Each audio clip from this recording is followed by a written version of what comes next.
From Wish TV and the All Indiana Podcast Network, this is the Business, Equity, and Opportunities Podcast with Scott Sander. Welcome to the Business, Equity, and Opportunities Podcast. I'm Scott Sander. On this episode, our access to capital pairs financing and investors. A special This Week in Business highlights how a major sporting event like the All-Star Game can shine a light on small businesses. And a local sports celebrity with a twist in running your business day to day has some unique insights. Every business is unique and has a target audience. If you own or manage a business, Circulus Digital Media can help you connect and grow your customer base with turnkey digital solutions that are nimble, offering best-in-class results, service, and support to reach a bigger customer base, allowing you to pinpoint a specific audience down to the smallest details. Get outside the city, the state, span the globe. Put Circulus Digital Media to work for you. Get started now at circulusdigital.com. That's circulusdigital.com. The holidays are all about sharing with family. Meals, couches, stories, Grandma's secret pecan pie recipe. And now you can also share a cart with Instacart Family Carts. Everyone can add what they want to one group cart from wherever they are. So you don't have to go from room to room to find out who wants cranberry sauce, or whether you should get mini marshmallows for the yams, or collecting votes for sugar cookies versus shortbread. Just share a cart, and then share the meals and the moments. Download the Instacart app and get delivery in as fast as 30 minutes. Plus, enjoy free delivery on your first 3 orders. Service fees and terms apply. Welcome again to Business, Equity, and Opportunities. I'm Scott Sander. Time for more conversations from this year's All-Star Minority Business Week. Ray Fraser is the founder of South Bend-based Vital View Technology. He shared the stage with David Becker, Chair and CEO of First Internet Bank. This is Business, Equity, and Opportunities. Access to capital. A lot of the folks, particularly in the very early startup phase, the capital generally comes from the 3 F's, the family, the friends, and the fools. And they, even though it's family members and folks associated with them, they need to get outside that circuit and get to the professionals. They need to talk to an attorney. They need to talk to an accountant because they make some mistakes early on that could destroy a business or send them down the wrong path. And for very minimal amounts of talking to professionals, there's a lot of trade associations here in the city now that'll give them the same data. Talk to somebody outside of your network and go to the outside world and get some advice, particularly if you can get it from somebody that's done it, then you have a real feeling. And also, when you talk to somebody that's been there, done that, you get an understanding that it's not an insurmountable wall, and I'm not the only guy fighting this issue, that other people have thought the same thing. So it gives them a lot of confidence and a lot of skills. If you can be the pioneer, then people will look and say, okay, I can do that too. Like when I was coming, I think about Notre Dame, and I look back on when we spun the company out, when we would talk about healthcare, people look at it like it's scary, like we can't do a healthcare startup at a university. But we said, why not? That's where the opportunity is. That's where people need the technology. We gotta go there. We gotta make it happen. And we've done that, and we're happy to see a sprouting of say, healthcare companies coming after us. And you're right. It's very important for people to see that. As you're starting out and you don't have the business off the ground, the only credibility you have in the financial world is your own personal credit. So if you haven't paid the phone bill, you were late on the TV cable bill or something of that nature, that'll haunt you tremendously. So if you have any credit obligations, whatever they are, as small as they might seem, pay them and pay them timely. If you're starting out with a 700 credit score versus a 500, it's a whole different program for you. And that also establishes for the folks that you're asking bigger monies from that this person's responsible, they take it seriously, and they're going to follow through. So if you let your own personal credit deteriorate, you're going to have a really, really tough time getting out. You can rebuild that, but what you will do in just a matter of a few months might take you multiple years to get back on stable ground. I would always have trouble, let's say, getting my foot in the door when I would just say, hey, is there an opportunity available? A lot of the answer that I would get back is, let me think about it, not sure, not yet. But what we never realize is that by the time an opportunity is ever available, half the time the person who's providing that already has someone in mind. So what I did, especially for Vital View, when I was a student at Notre Dame, after I graduated, I started volunteering, for their venture fund during my summer. Instead of talking about what I could do, it was just a lot of me showing what I could do.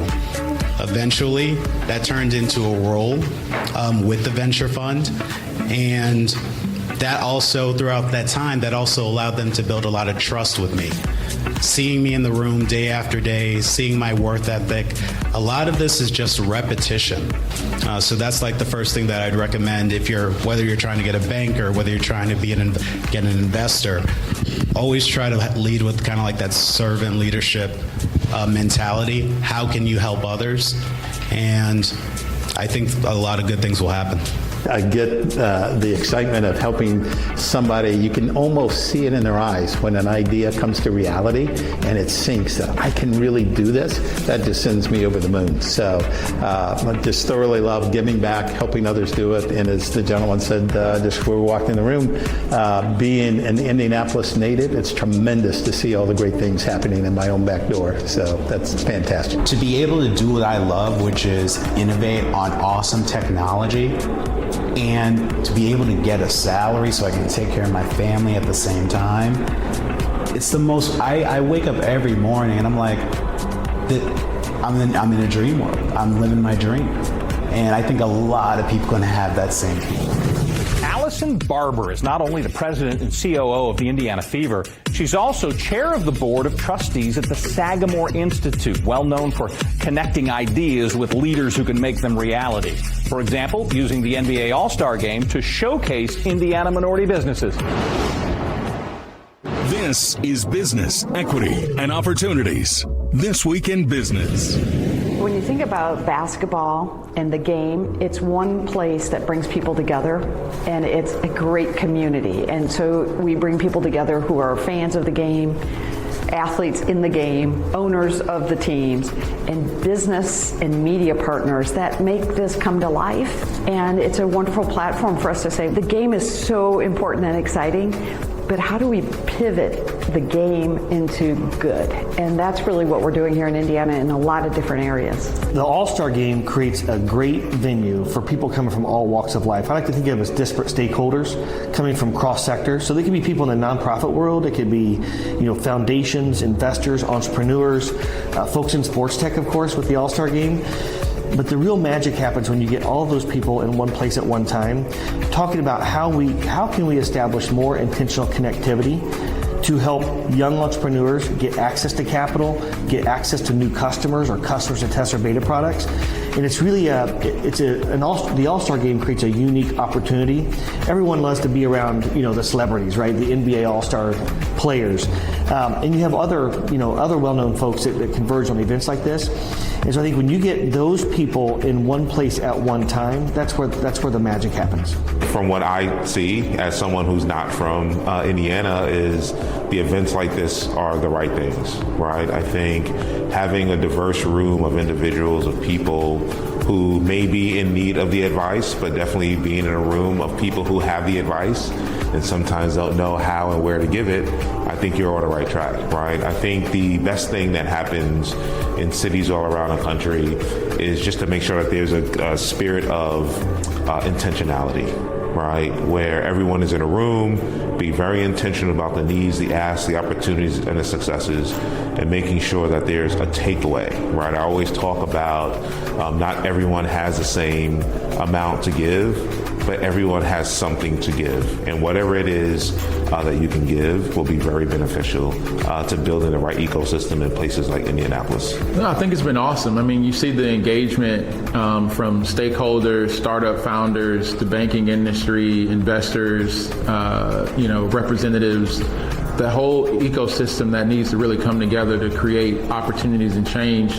But in the same environment, it's an outstanding opportunity, for all involved. It's been great being a part of it. When you look at putting together an all-star activity like this, 400 volunteers from Indianapolis coming together, people feel that energy, and it's attractive.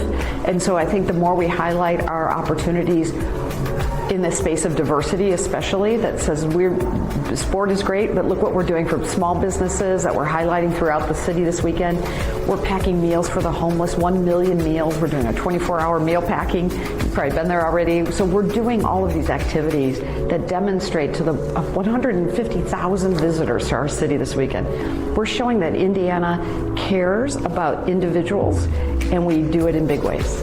What I hope happens when all the All-Star people go home, that they will leave Indianapolis or they'll leave Indiana, go back to wherever their hometowns are, and think, wow, I just had an amazing experience. Maybe it's their first time in Indianapolis, in Indiana. And they go home and think, wow, that was an amazing experience. But not only an amazing experience, but they met incredible people who want to help, right? Who are humble, but also some of the best innovators in the world. And that they will tell their friends and their family about it, and other people they do business with. And it's like a snowball effect, right?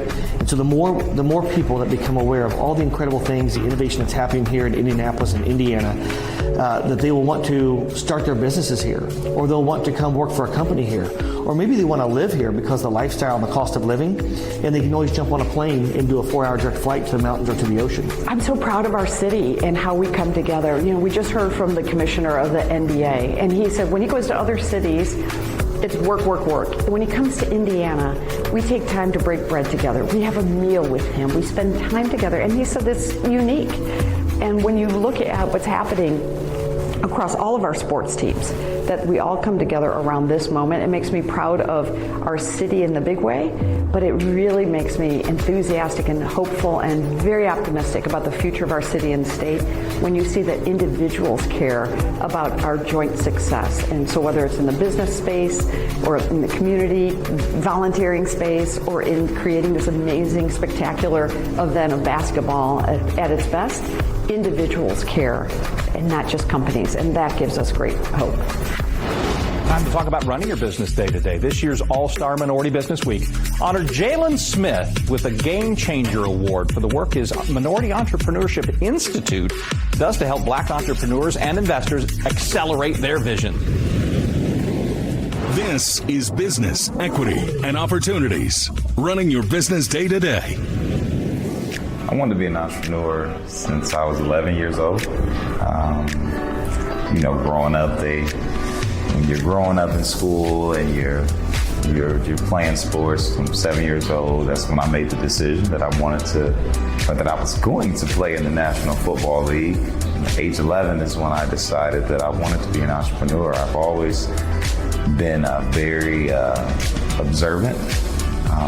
The biggest thing my mother taught me at a young age was to think, and that it's okay to think before you move, before you react. And I never wanted to be remembered as just a great football player. I've always been very engaging, very in tune, understanding how to build a relationship, grow a relationship, understanding that to have access to happiness and prosperity in life, together is better. Understanding the value of a relationship. So that's really kind of what intrigued it. From there, developed a relationship with my now business manager. His name is Michael Lito. He's out of Fort Wayne, Indiana. He runs a family office called Rise Sports Advisors, and it's for athletes who desire to be more than just entrepreneurs. From budgeting to alternative investing to creating financial freedom to education. I've been a guy that's always wanted to learn. I've always wanted to surround myself with people who are experts in fields that I can learn and grow from. And then from there, just being a sponge and wanting to soak everything in. My purpose beyond athletics is to close the wealth gap that exists in this world and to help that. I started MEI, which stands for Minority Entrepreneurship Institute, about 5 years ago to close the economic and educational gap that exists in this world today. We've invested in about 12 companies, over $1.2 million over these past 4 years, directly into minority companies, Black, Brown, the Latinx community. We have, minority community, we have a lot of ideas, a lot of big visions, that can help change the world and make the world a better place that we can also be compensated for as well. What we lack is the financial funding, the education, the resources, help putting together real strategic execution plans. So that was really me understanding that void is like, okay, how can I help put a hit into that? So that's really my purpose. I do a lot of investing, alternative investing, private equity, real estate, multifamily sides, venture capital. I have my own different business activations as well. I have my own eyewear line, our Clear Eye View. I'm wearing our blue light lenses right now. And then I am also a franchisee in Jinya Ramen Bars. It's a Japanese ramen cuisine, which I'm actually bringing to Indianapolis here in the next couple of years. So I'm excited about that. I love entrepreneurship. Creating ideas, cultivating ideas, managing people and teams, it matters. And a lot of what I've done playing sports has helped me with those things. So I'm learning constantly. The information needs to be passed.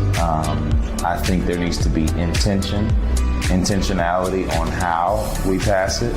Having events like these with BE&O Power, putting on these different type of events to connect the dots from a relationship standpoint. We all have our own different things going on. If we can allocate time to mix and mingle, to create the relationship, that's how you create synergy. And then from there, with shared vision and alignment, that's how we make it happen. A lot of it comes down to getting uncomfortable. We have to be comfortable with being uncomfortable. And I think that can help. A lot of minorities, we lack the knowledge just because we haven't been taught it. It doesn't have to do with our capacity. We have the capacity to learn. It's just about the resources and the access to the information. That's what I've noticed in my time and in my personal experience of learning. I've always had the capacity, but it's a matter of allocating that time, getting uncomfortable, nurturing those relationships of people, with people who know more than you. And that's okay, because I feel like we're on this earth to learn, to grow, and to help. Our thanks again to all the contributors who joined us for this episode of the Business Equity and Opportunities podcast. We hope you found it enlightening, useful, and inspiring. You'll find more information about the show on our website, BEOshow.com. You can watch Business Equity and Opportunities Sunday mornings at 10 on Wish TV or live stream it through wishtv.com. Each week we provide 7 full segments with topics ranging from how to get started and how to access capital to the day-to-day running of your business and questions about accounting and bookkeeping. We feature business news and trends and always share a success story from one of our contributors. Join us next time for more insights into the world of small business. Be sure to sign up for our Business Equity and Opportunities newsletter to get even more valuable, up-to-date information. And if you have any questions or you'd like to be part of our show, please email us. The address is beo@wishtv.com. We'd love to hear from you. I'm Scott Sander. Thanks for listening. Watch the Business Equity and Opportunities show on Wish TV and access all of our content and share it on demand anytime at BEOshow.com. You can find more podcasts from Wish TV on the All Indiana Podcast Network at allindianapodcastnetwork.com.